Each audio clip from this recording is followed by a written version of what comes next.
Welcome back to my channel. And आज हम लोग आए हैं झांसी के स्पेस म्यूजियम में। तो बहुत मज़ा आने वाली है। स्पेस म्यूजियम में मतलब बहुत मस्त नया बना है अभी, तो आप सबको चल के दिखाता हूँ मैं।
हम सबका एक प्रयत्न है आपको ये दिखाने के कि हमारी पृथ्वी, हमारा सौरमंडल और हमारे ब्रह्मांड की दुनिया के कई सारे खिलाड़ी कैसे अपनी अपनी अनोखी भूमिका निभाते हैं।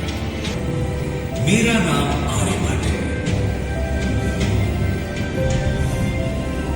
मेरा जन्म लगभग 476 ईस्वी में बिहार राज्य के कुसुमापुरम, जिसे पाटलिपुत्र के नाम से जाना जाता था, जो कि आज आधुनिक पटना है, वहां पर हुआ था।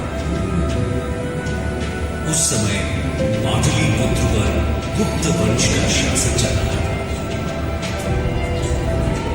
इस अद्भुत धरा से मुझे संबंधित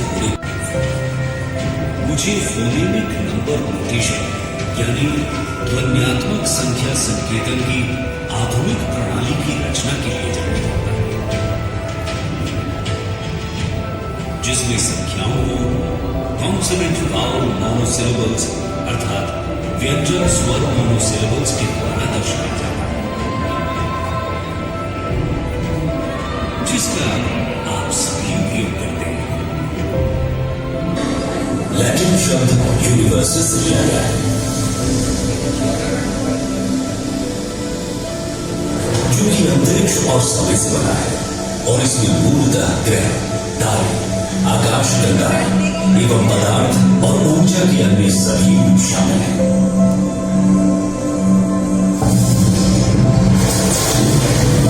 बिग बैंग थ्योरी ब्रह्मांड के निर्माण और विकास की सबसे स्वीकृत ब्रह्मांड संबंधी विवरणों में से एक है।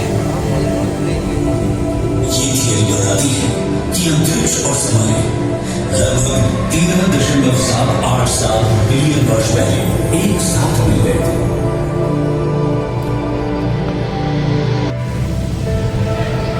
इसने पहले परमाणु उपकणों और सरल परमाणुओं को बनाने की अनुमति दी। गुरुत्वाकर्षण के प्रभाव में डार्क मैटर धीरे धीरे इकट्ठा होकर फिलामेंट्स और रिक्त स्थान की फोम जैसी संरचना बनाता है, जिससे हाइड्रोजन और हीलियम के विशाल बादल बनते हैं। ये तत्व उन जगहों में चले गए जहां डार्क मैटर सबसे अधिक घना था। इस तरह पहली आकाश गंगाएं, सितारे और ब्रह्मांड में मौजूद हर चीज का निर्माण हुआ।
भारत भी आसमान को करीब से झांकने की तैयारी में जुटा था।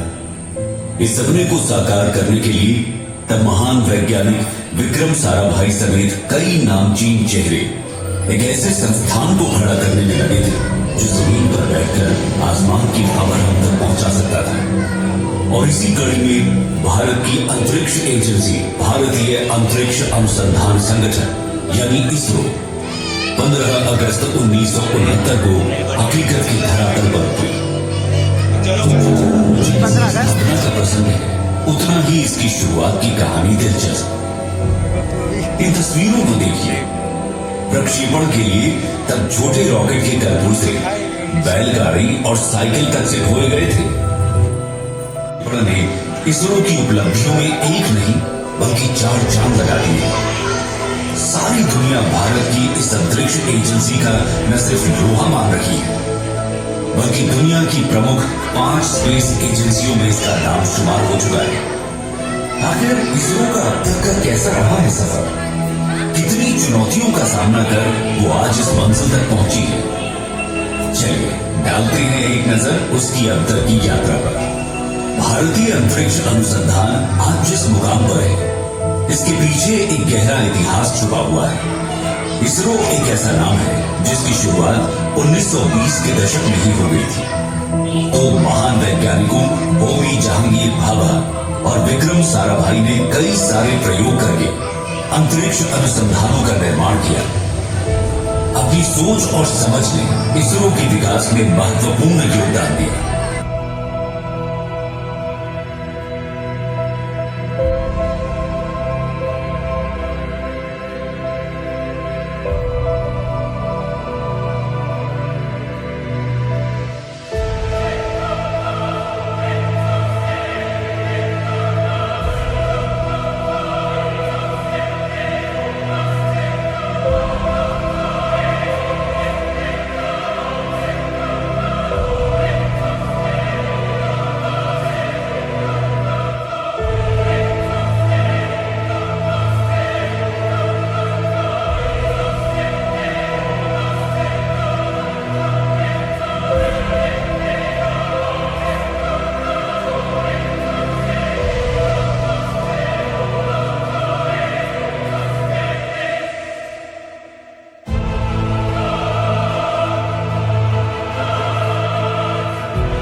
विशालता और विभिन्न खंडों से होकर अपनी यात्रा के बाद जैसे ही हम खुद को अंतरिक्ष केंद्र की इस अद्भुत डोम गैलरी में पाते हैं, आइए हम अपने ब्रह्मांड के सबसे दूर तक की यात्रा पर चलें।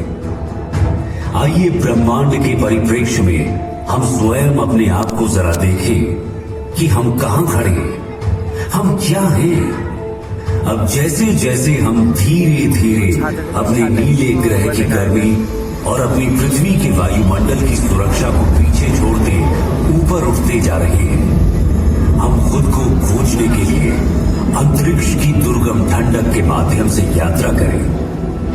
हम नए अन्वेषक बनने जा रहे हैं, जिन्होंने आगे बढ़ने और अपने भीतर खुद को खोजने का साहस किया है। अब हम ये यात्रा शुरू करने वाले हैं। अपनी सीट पर बैठे रहें। ये यात्रा कभी कभार ऊबड़ खाबड़ भी हो सकती है, लेकिन इस स्टारशिप पर आपके कप्तान के रूप में मैं आप सभी को सुरक्षित और स्वस्थ वापस लाने का वादा करता हूं। अपनी ब्रह्मांडीय यात्रा शुरू करने से पहले आइए हम अपने सौर मंडल पर प्रकाश डालें। सूर्य से शुरू होने वाले 8 ग्रह बुध, शुक्र, पृथ्वी, मंगल, बृहस्पति, शनि, यूरेनस और नेपच्यून है। एक समय 9वें ग्रह समझे जाने वाले प्लूटो को अब हमारी ग्रह श्रृंखला का हिस्सा नहीं माना जाता है। इसकी सतह पर जैसा कि आप देख सकते हैं, गड्ढे, घाटियां, टीले और यहां तक कि ध्रुवीय बर्फ की टोपियां भी मौजूद हैं।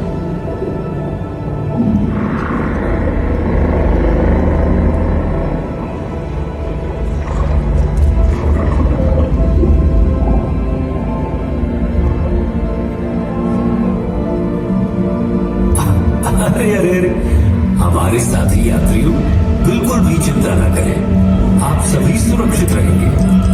बस इन दिशाहीन क्षुद्र ग्रह से कुछ छोटी मोटी टक्करें पूर्ण रूप से निश्चित रहे कि आपका अंतरिक्ष ज्ञान उन सभी को, मेरा मतलब है कि लगभग सभी को संभालने में सक्षम है।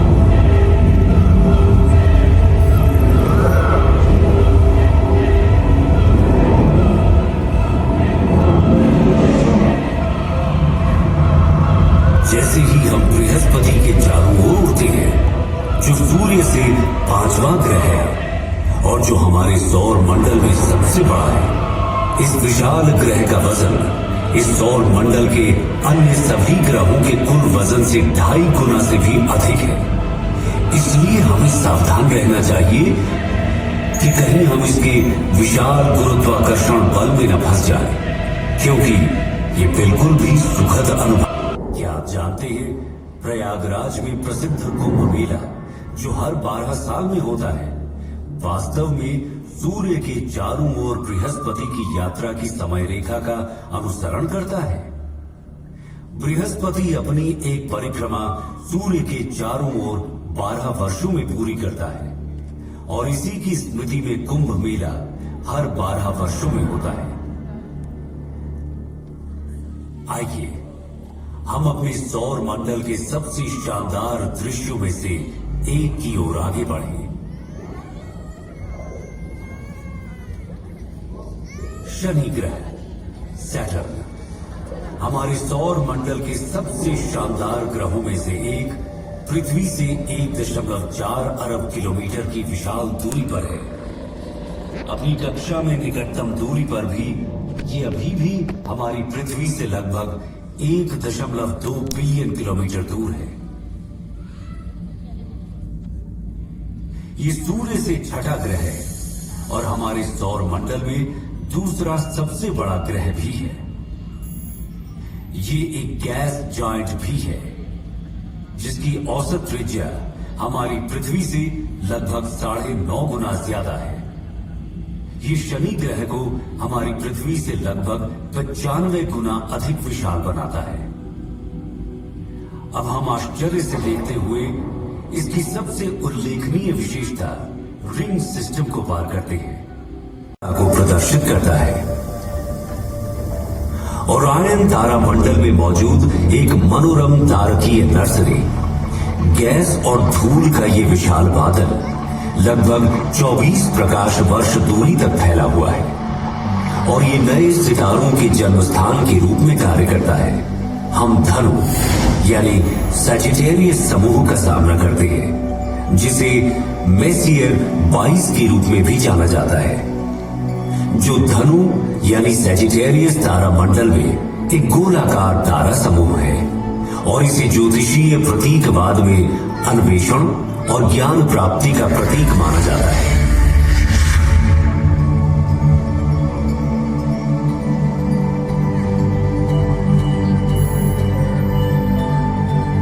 हमारी अपनी आकाश गंगा मिल्की वे को पीछे छोड़ते हुए एंड्रोमेडा गैलेक्सी, जिसे M31 के नाम से भी जाना जाता है, जो इसे मिल्की वे आकाश गंगा की सबसे निकटतम स्पाइरल आकाश गंगा बनाता है, जिसे हम पृथ्वी कहते हैं। एक पृथ्वी वर्ष में प्रकाश द्वारा तय की गई दूरी को एक प्रकाश वर्ष कहा जाता है। ये 10 ट्रिलियन किलोमीटर की भारी भरकम दूरी है। तो क्या आप कल्पना कर सकते हैं कि 10 अरब प्रकाश वर्ष की दूरी कितनी हो सकती है? यहां से हमारी पृथ्वी दिखाई भी नहीं देती। यदि हम पृथ्वी की ओर प्रकाश की एक किरण छोड़ें तो उसे घर तक पहुंचने में 10 अरब वर्ष लगेंगे। हम जिसे अपना घर कहते हैं, जिसके लिए हम लड़ते हैं, युद्ध और तबाही मचाते हैं, जिस पर शासन करने के लिए हम अपने परमाणु हथियारों को अपने अपने भंडारों में भरे जा रहे हैं, वो यहाँ की धूल के एक छोटे से कण के अलावा और कुछ है भी नहीं। ब्रह्मांड की इस पूरी योजना में यहां तक कि जहां अभी हम खड़े हैं, हमारे सभी छोटे मोटे झगड़ों का कोई मतलब ही नहीं निकलता, है ना?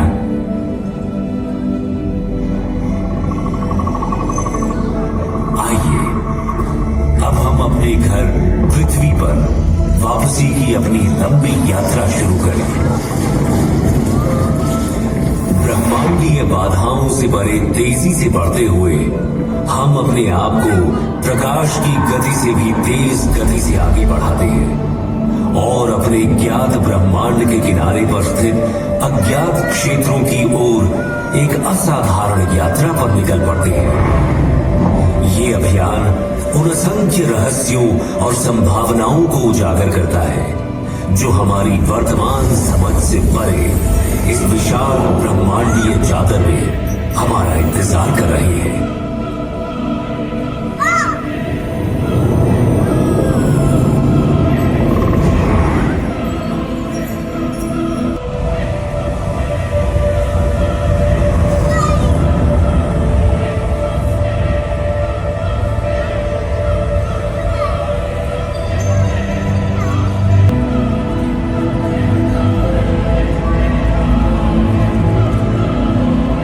जब हम अपनी दिव्य यात्रा समाप्त कर रहे हैं और अपने प्रिय ग्रह पर लौटते हैं, तो हमेशा याद रखें कि पृथ्वी हमारा एकमात्र घर है।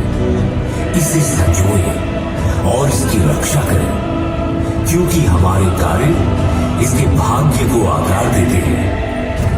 यदि हम अपने स्वयं के कार्यों से अपनी पृथ्वी को नुकसान पहुंचाते हैं, तो हमारे पास दोष देने के लिए कोई नहीं होगा और न ही हम कहीं और जा पाएंगे।